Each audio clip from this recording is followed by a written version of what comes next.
na po yung ating kukuning e-bike. Joker ang kanyang style. Ayan. Naka na po siya, naka swing arm, kulay gold. Meron na siyang kaagad, top, panglagay ng top box, no? Pero di natin lalagyan top box, masisira yung forma eh. So ito ay classic Joker. Wow. Kung kilala niyo po si Joker, yung Honda Joker po, yun po yung nito, replica, no? So ayan, konting lang, linis lang gagawin natin dito. Ayan siya. Tapos lalagyan natin ng tatlong tatlong ilaw. Naka pala to, mini driving na rin pala, oh. So digis po siya. Hindi ko na siguro babaguhin kasi gusto ko na yung tamang baba niya, yung hindi siya masyadong hindi ko naman siya parang ihataw, no.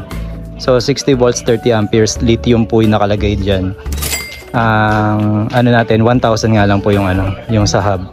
So naka 1 2 3 4 po, 4 yung yung power niya, no. Hindi, di ba may 1 2 3 sa WSP. Dito po naka-convert siya dito. Pag tinindot mo 1 2 3 4, yun po yung speed niya. So te-testingin po natin ngayon. So inuwi na natin. Ito na ang ating gagawin. Pakikintabi natin. Yes! So ayan na, natapos na po natin yung ating pagwawax. Ayan, umitim na ulit siya. Umitim na. Nabakan ko kasi.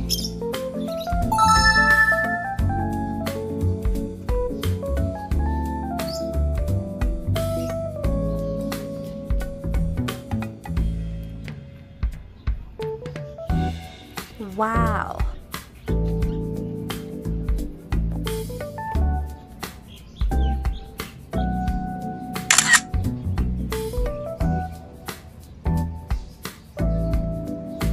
Wow.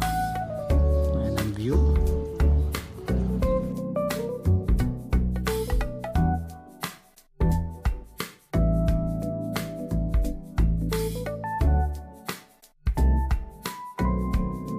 So ayan na, pinagtabi na natin ang WSP at ang Joker nating bagong kuha. Pares puti yan. So pa-klasikan.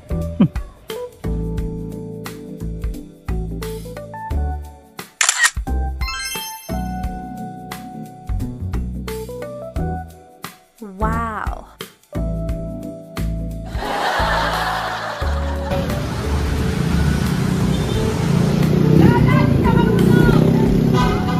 Kaya niya, nabot niya yan.